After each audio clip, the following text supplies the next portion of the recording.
Église dans ma tête. En tout cas, na kose la pe sentiment te ngapi naso na biso ke tela za fona ma tete. So chete mena lo bananga su defo.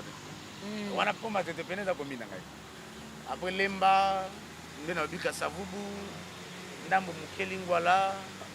Bon à part que ne ba voyage muso ba matadi ba Brazzaville mais ma tete nanu penza je me souviens tant biso de ça musala wana na eba ko na nombre d'église de réveil dans ma tête. Donc na ebi que tel quartier donc vraiment na sa mi musa mi na donc pasteur liboso na eba na obenda za ko mi na mate namba basi ba pasteur basi na e suki na elle wena na eba ina e suki na elle sikoyo oh OK sikoyo comment ba maman prophétesse donc ba pasteur maman ba servante de Dieu ba on peut baby c'est que le on est dans les voies dans les mains on a ebi couple moko pastoral mobala azalaki na ye vrai faux moi si azalaki pe vrai faux mais andolinga osala effort azala dans le vrai sikoyo babandeki kodéranger pasteur na oloba azalaki neti donateur na biso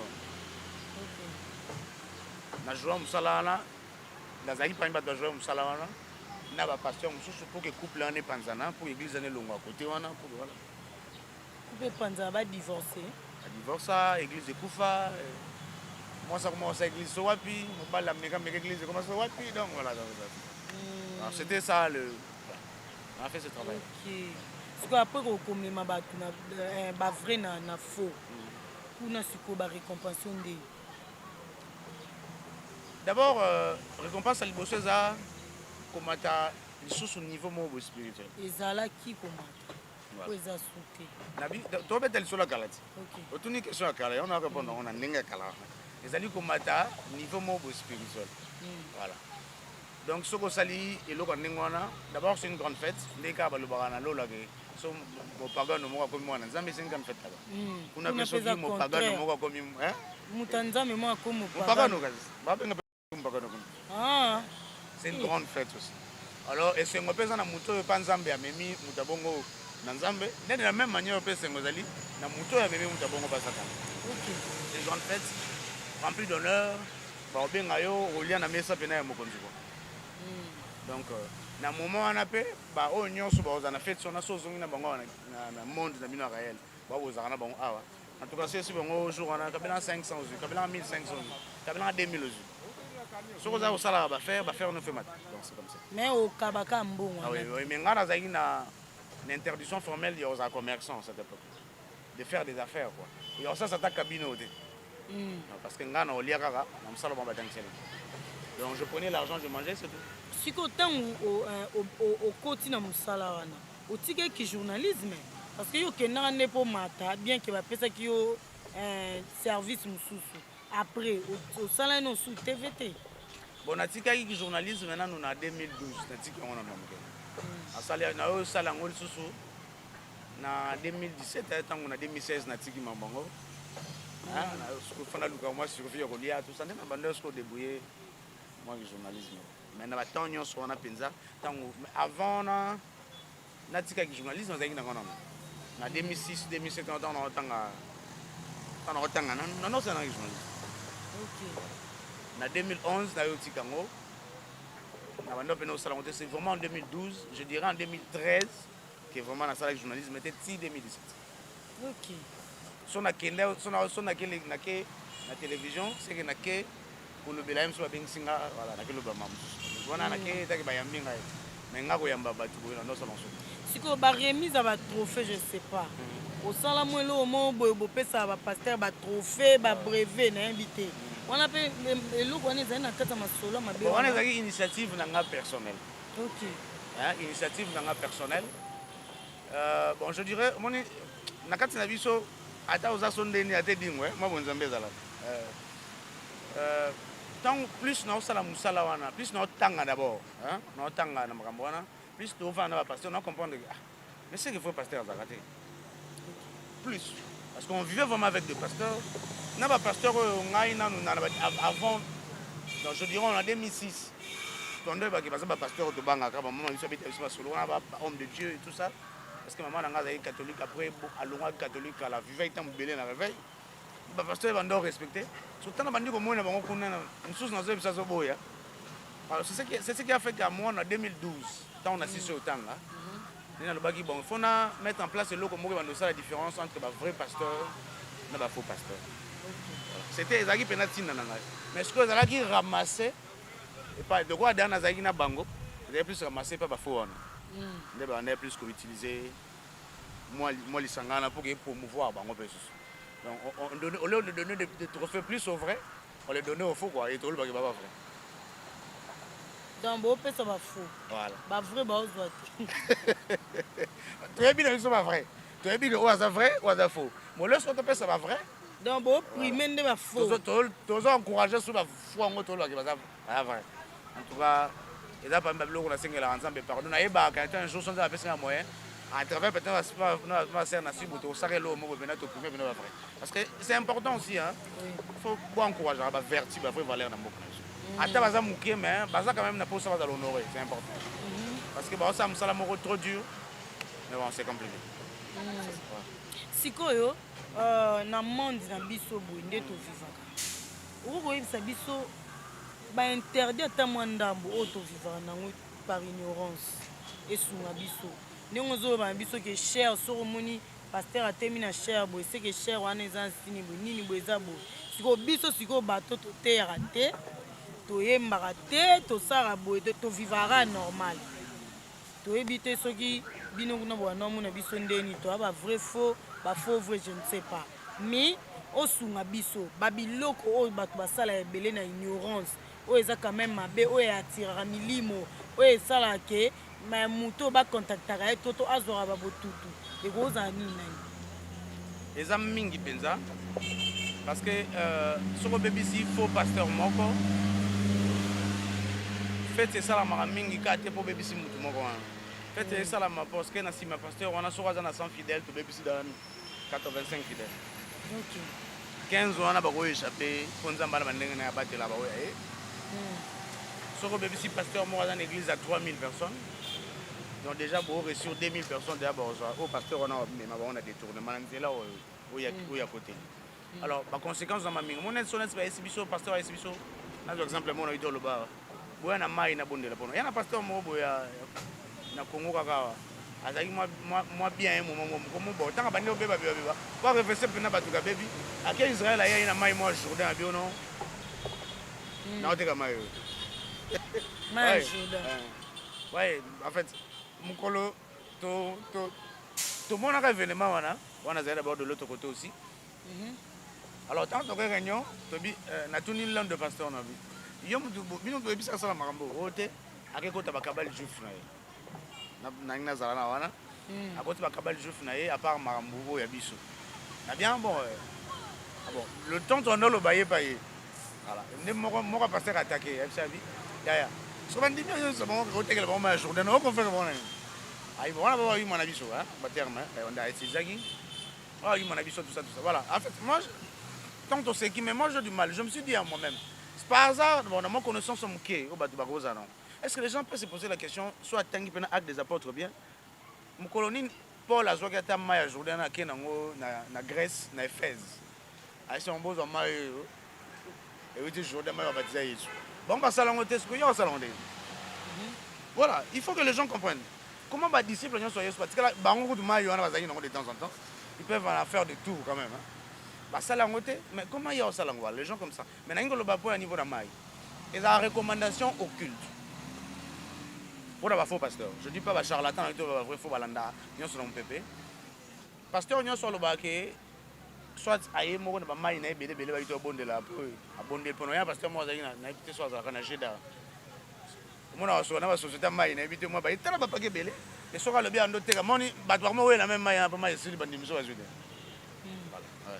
mais ntango bawela mai bawela malédiction na bino d'abord premier principe prière oyo ya kosala mpona mai wana eza te mpo oyo obika nani okoki na obika mpo satana abikisaka mais objectif ezali ntango bozomela mai wana bokoma na industrie du cœur motema bino ezala trop dur ya koyokaka liloba nzambe ya solo la plupart bato bamela mai ya pasteur atala bango balingwalingwa baeglise wana te bakoma afana bapasteur wana soki alongo église wana soki amoni mabe eleki mingi kuna achange église akoke suna fo église oyo akanisaka eza fo église donc pour lui andoyeba sur te où est le vrai chemin à suivre voilà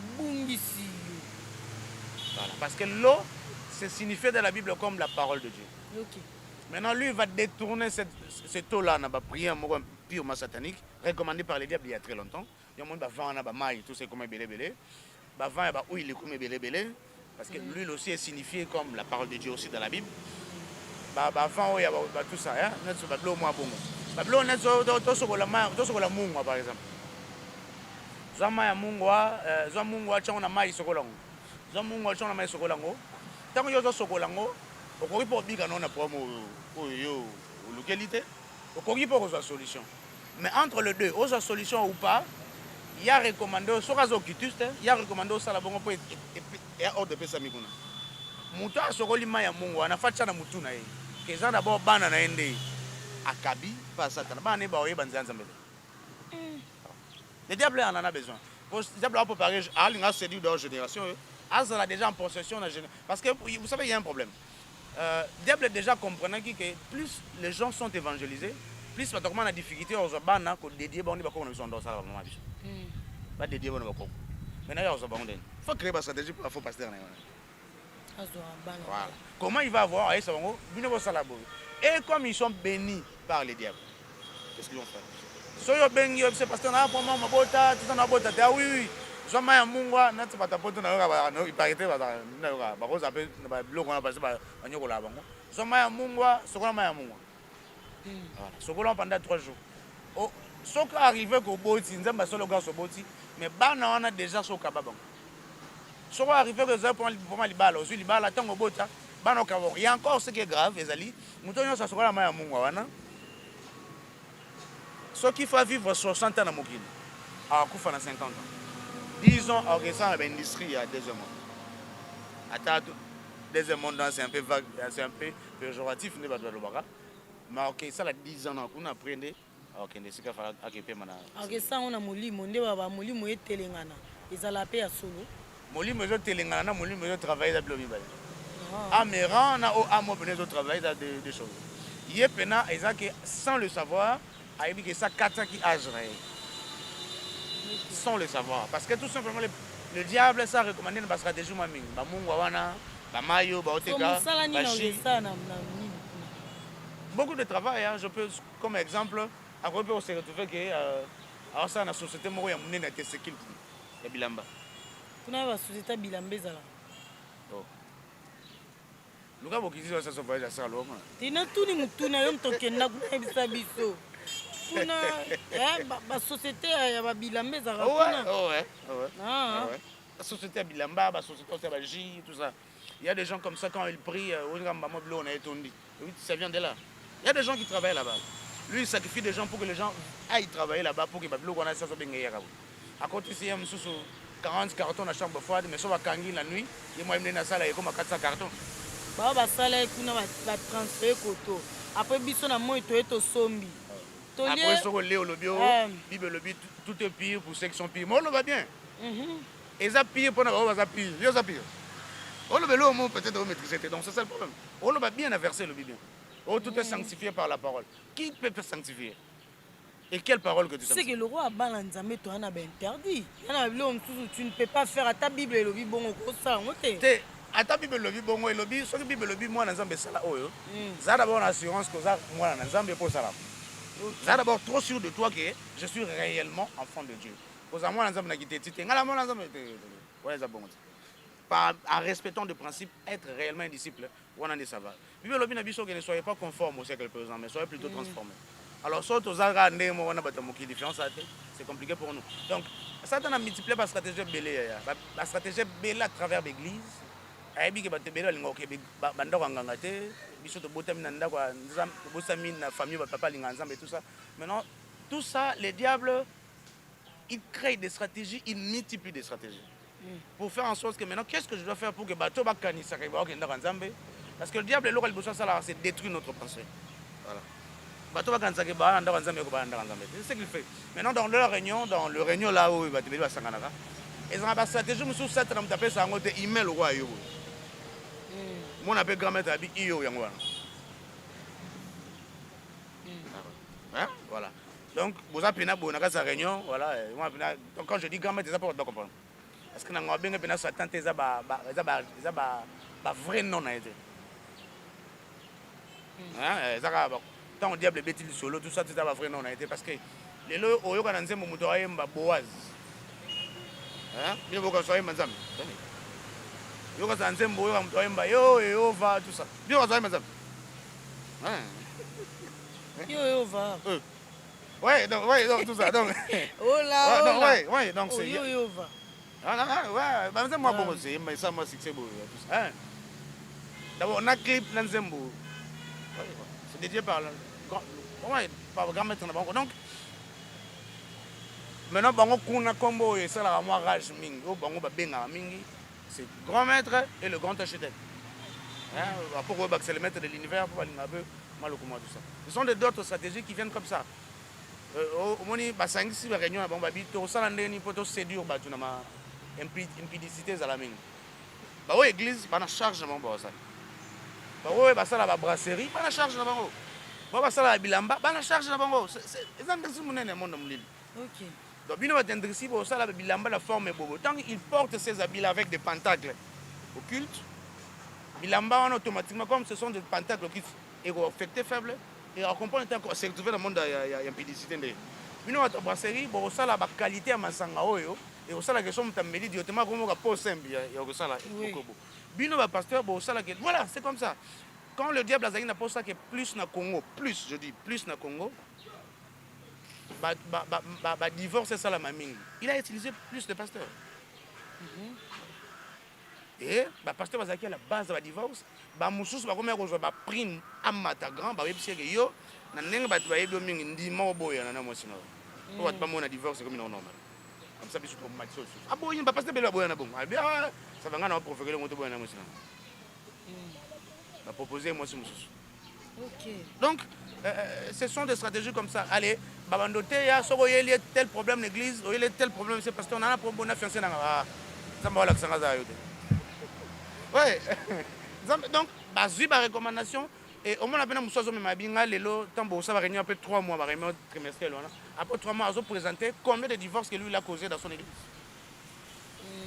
Il présente tout ça et il y a on est au la force né. Voilà, net ce dernier autant divorce. Ils ont régné, ils ont conduit au régné, mais beaucoup plus les enfants non désirables. Donc, il y a même des musiciens, des musiciens païens, des charges. Il y a ça, plus d'impudicité parce que le diable a vraiment beaucoup plus des enfants non désirables. Il y a facilité, il y a contrôle. Voilà, il y a quelqu'un qui comme à souka, tout le monde est musicien. Tant au banner au sa mission, il peut pas pasteur. Vous aurez quelques musiciens, on a bien ok na on a makamabé. La musicien d'été. Ça te va la musicien d'été. La salle la musicien d'été. Na bandé plus pour la plus de la monde de la pasteur. Pour la musique, je na bandé pena ko tenir na compte point pour déjà dans le monde de la musique. Ba producteur va pour la musicien va faire la dame ça là na bien. Ah bah il a donc la plupart des producteurs sont tout. Bon, on a fini avec les producteurs, tout ça. Mais remarquez beaucoup plus la plupart des musiciens, la plupart des producteurs des musiciens chrétiens, les chrétiens sont dans le monde. C'est déjà un problème. À partir de là, c'est déjà un problème. C'est déjà un problème. Donc, Bazara déjà, moi déjà, donc, comment on d'abord va faciliter. Ouais, vous savez, dans notre clip, Moro, il y a Serre Bondemba, Bondeli, Bondembe, je crois. Godé Bondembe. Dans notre clip, Moro, Yahweh. Maman Godé. Ce qui Yahweh, so Yahweh. Non, moi, je vais clip à Tchébou. Oui. Nabi, bon, par ignorance ou comment? Pour le monde à Tchébou. Un clip, comme un titre, on dit Yahweh. Yahweh, je crois. C'est bon, il nous l'accent.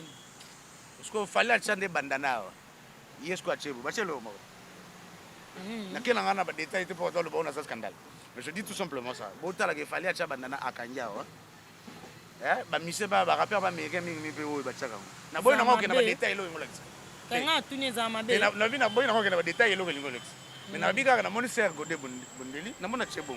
Je dis si clip est réalisé par un caméraman chrétien, un réalisateur chrétien, un producteur chrétien, on a le vélo il est gâté.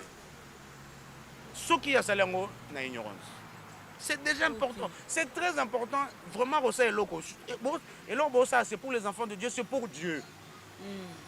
Oui, mais toi déjà, il y a comme un producteur, déjà, surtout le monde dans la production, plus le monde va païen, tout ça, c'est compliqué. Mais est-ce qu'il y a un producteur moko na Congo, na biso à BBC, puis un mission chrétien? Base et belé. Champion d'un coup de moyen, tant comme on est allé. Donc, comme on est maintenant, voilà, Papa Caleb Olobi, la plupart des producteurs, baby ça va musicien. Pourquoi ça sont na Congo? Ils ont un producteur, puis oh baby ça puis na ba musicien chrétien, a vu ba musicien chrétien na malama qui na mona wabi. Baza moi mingi. Et la limite que les producteurs déjà ça a produit Zarabawera, produire Kofi, ayo produire musicien chrétien Yanzamba solo. Aningi ça a été que voilà il faut ça là pour que l'album ait été comme limité. En limité que les producteurs bon azan reproposer. Attends musicien na boya, mazan reproposer. Mais c'est que sûr que baza de mingi oyo. Bah baby ça va musicien chrétien baza mingi il n'a pas moko déjà ça la rappel moirage à côté on en parle beaucoup de lui comme on est banni na prénom on est banni na art comme ça baby si va musicien mingi va musicien oyo pena ba mususu bazaki déjà ya ko be ba enfoncer ba encore dans les noirs si ko conséquence ni les pas na biso ba tolanda banzema ba musicien wana ignorant que bazan na mama ba kota déjà na mama solo mabe banzema na wonde toyoka ke ils ont ba conséquence. Nzembo eza nzembo nzambe te yaya kinkesera ayemba nzembo obonzila velele je crois lolenge kinkesera ayemba nzembo wana atiaki komba yesu na kati atelisi bato bolibwanga nzambe mpo liwa ekomi pembeni kala mingi te baojuge biso lolenge ayembela texte na studio akotelaki mikro ayembelaki na babiloko asalaki mpo ke nzembo wana esa succès lolenge mo bamisien chrétien basala nami tuna rupa nzembo ato beta en église te pasteur mo na yebi na en église na nga ba beta ngo voilà donc abeza nzembo nzambe ouais donc moni yekuta encourager c'est bon ça passe Isa nzambe quand même bon en fait merci pour la question nzembo nzambe za la raté po bayembi komba nzambe na kati ndi yango za komba nzambe te les un musicien moko païen ayemba non mo célèbre boy mais na yoka après balobi babeba na musicien ko mission na suko na ngolo baki didi que non yonde so babi parité que muta yemba galobi oh yo yembina polo baso ya leki tout ça voilà hein ouais moi no bebi nzembo donc ce qui na mokili muta réclamer ba yembi na pese exemple pour pas comprendre ba yembi mais na suko na ngolo balobi oh te mutu ana réclamer bon ce qu'on a nzambe une fois que ça ma tache mon noir na nzembo ça son nzembo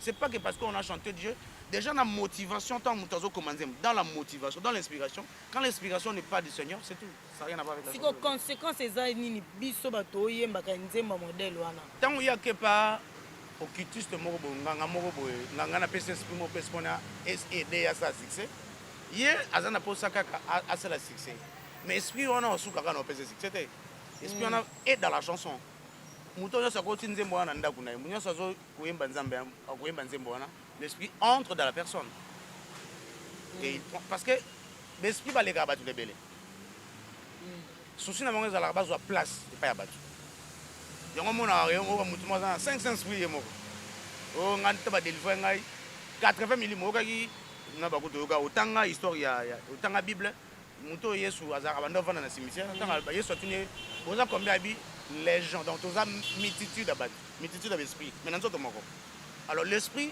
bazaka na posa bazwa possession parce que bakoza yemso bazana nzete et tout ça aza posa za na mutu maintenant yo ko invoquer c'est que pesa pouvoir pour nous avoir succès. Lui, il en profite. Toute personne qui écoute et qui chante ou qui semble adorer le Seigneur de la chanson, l'esprit entre.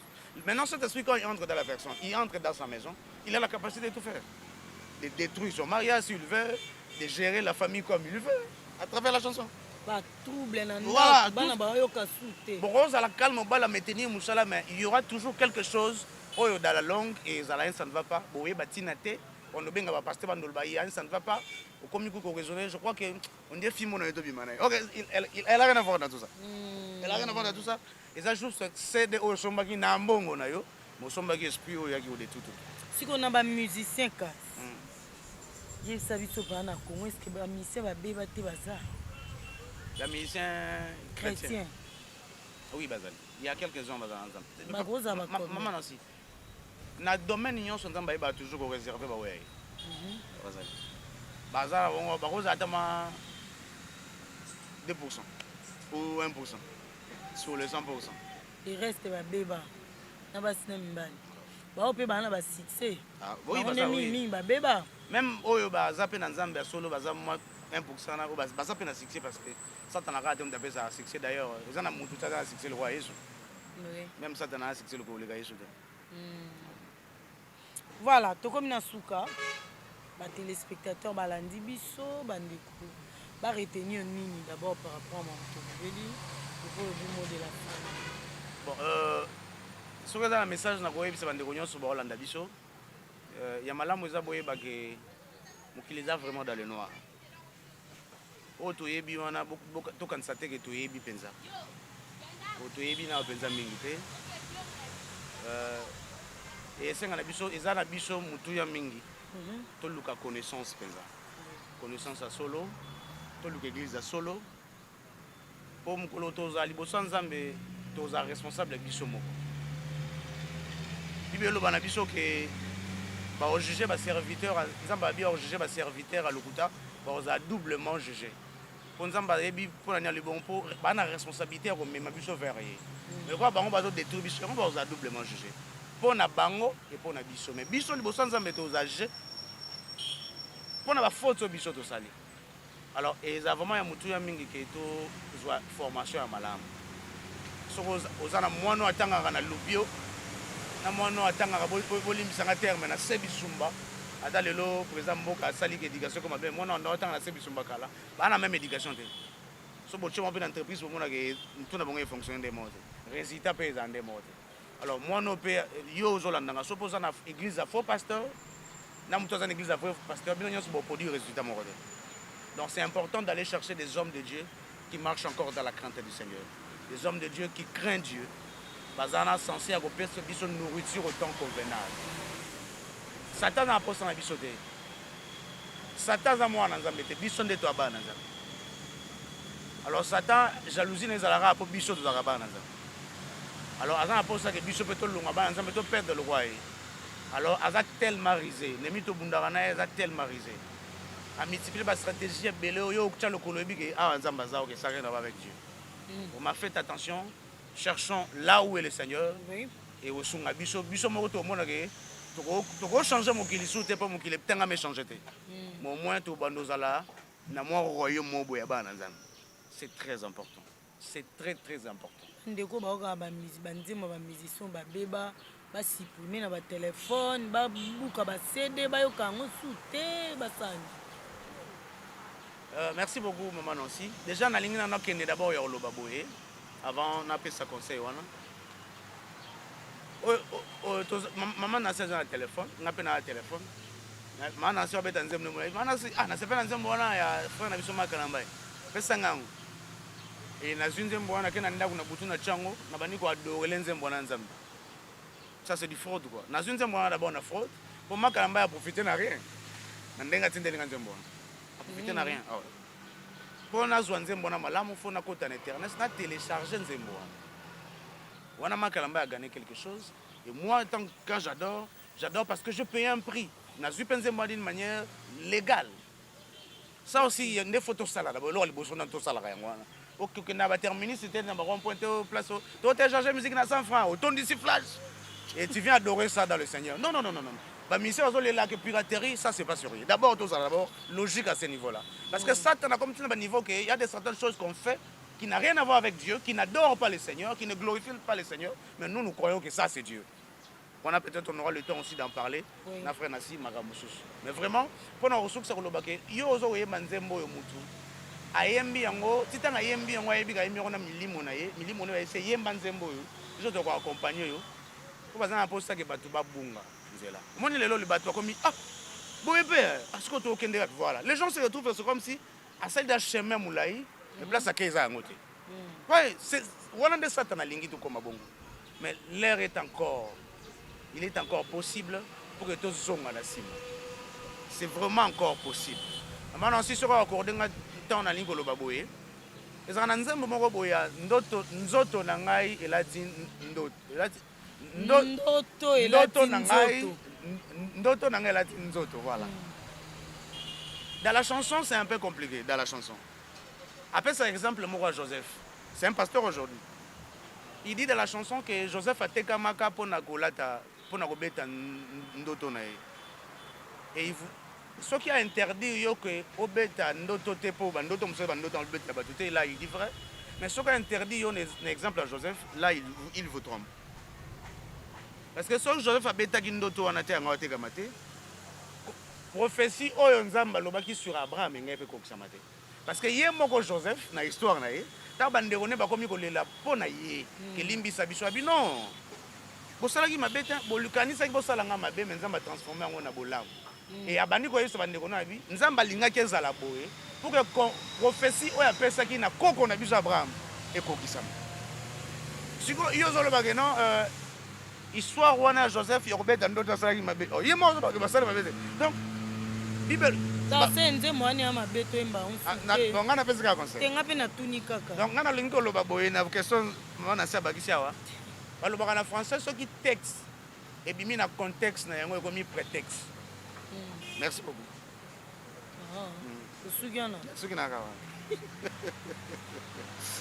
voilà merci beaucoup frère Caleb ozali pamboli mpona biso mpona bandeko balandi ebele vraiment topambolami voilà merci beaucoup na bino nyonso bafidèle téléspectateur bolandi biso naliki ete boza satisfait par rapport ya témoignage nde boyoki papa Caleb alobi tosuki a te c'est-à-dire to continuer to bagi eza série ya témoignage aloba po mamba olobeze ebele seulement papa Caleb aza pe na ba difficulté belé oleka na brisement ya brisement ya brisement to satana kanda zwi biloko na ye sikoyo il faut oluka susu bon eza brisement alors parce que le Seigneur a permis que ezala bon voilà ozokemba nzambe asala ngolu papa Caleb azokemba makasi yango bomoni ke ezwi mpe mwa temps mpo tozwa ye na émission parce que ana badifficulté batransport azosala telefone ya whatsapp ya ye te telefone yango mpe so bomoni yango donc moyen te kaka vraimen nzambe asala ngolu bino bandeko bokolanda bible eloba so ye mutu abongoli motema ezalaka feti na likolo siko mutu akotaki bonganga abongoli mpenza motema azongi na makolo ya tata oyo nga alobi eza père oyo olobai te so moto abandi priere na père seke mabe nga alobi tata na biso azali na likolo azongi na makolo ya tata na biso esengeli na biso tosoutenir ye oza chrétien ya solo mwana nzambe ya solo tomonana bapayen nde basoutenaka baninga na bango bapayen ake concert mwana azobwaka bambongo ebele place mpe ya kolona to mpe place ya kosala mosala nzambe eza mpe awa osoutenir ndeko ata na telefone financièrement elamba mwa boye ekosala ye mpe bien mpo en tout cas aoleka na brisement wana eza vraiment trop fort alors soki mpe aza makasi tomona osigné mpe azonga na ye mais azonga te azonga monda na te po pardon ozonga te papa Caleb ata likemba yi kaka mpiko nzambe osala makambo ezala bien. Merci beaucoup na bino nyonso bozalaki ebele. Merci na Madini Mayanga. Merci yongo loba mosusu moi lo moka mama lobia na ngina bakisa mama yutolo beloko mo ya notre ya papa na biso azali lokolo nalingo bakisa na bate sote bolo na biso que notre père ezaka prière te notre père est un modèle la prière eza prière te eza modèle la prière. Voici comment vous devez prier. Nalinga la lobi soki boza kosambela bolobaka boyi. Notre Père qui est eza modèle la prière. Eza prière tende koma osala ngo 10 fois. Na ndimite ke mutu ayebisaki ba discipline na ye wana. Et tango abande ko kende ko na ngomba ko bondela ndalo ba notre Père qui est aussi notre Père. Te mesiko biso toko banda na biso prière na tata na biso za likolo. Donc o banda bongo notre Père qui est aussi. D'ailleurs aussi. Na pesi au journal lelo te. Toko banda notre Père qui est aussi. Azo senga na biso na notre Père qui est aussi là. Que ton nom soit sanctifié. Azo senga na biso ke soki to bandi lo sambo na biso to zongisa liboso na lokumu epa na ye. To kumisa to netto to sanctifier comme to benga na kombonika po ba kobi ba comment on peut comme compliqué so bengi chama ko to mabe yero shwa mashia eza malamu te to benga komboni penza o asepela nango aloba ye mo na évangile Jean que na laksibino ka kombo moko. C'est le nom de Jésus. C'est le nom qui est au-dessus de tous les noms. C'est le nom qui nous a montré. Donc, c'est le nom de Jésus. Au nom de Jésus. Au nom de Jésus-Christ de Nazareth, c'est important aussi. Au nom de Jésus-Christ de Nazareth. C'est important. Merci Nzambi. Bon, Baxi sous Nzambi. Peut-être on aura le temps maintenant. Biso, to sambela ka prière ba notre Père wana. Est-ce que tu respecteras pas mambo le komami wana? Tous appeta émotion. Est-ce réellement to limbisa ka ba limbisa ka biso? Pour komami wana. Ah frère na c'est na sim comme ça le longo est important. Voilà, merci beaucoup. To komina suka botika malam connecté sur le Collet TV. Bozala dessus te tobi papa Caleb. To bando ya luke kawe po ya ye vers biso te. Biso nde to ye. Yambo moni to tourner pe na ba condition o po to ye vers ye bino mo bomoni kande to vandi bomoni pe ndenge eleki nzamba sunga biso to luka eka lisusu to tika te tito comme ça likambo na suka ma épisode ane en tout cas sunga biso otanga ba kombo po choisate faut tanga ba kombo to yeba banana bana mabe eza peu important botika malam na lingi bino ni bye.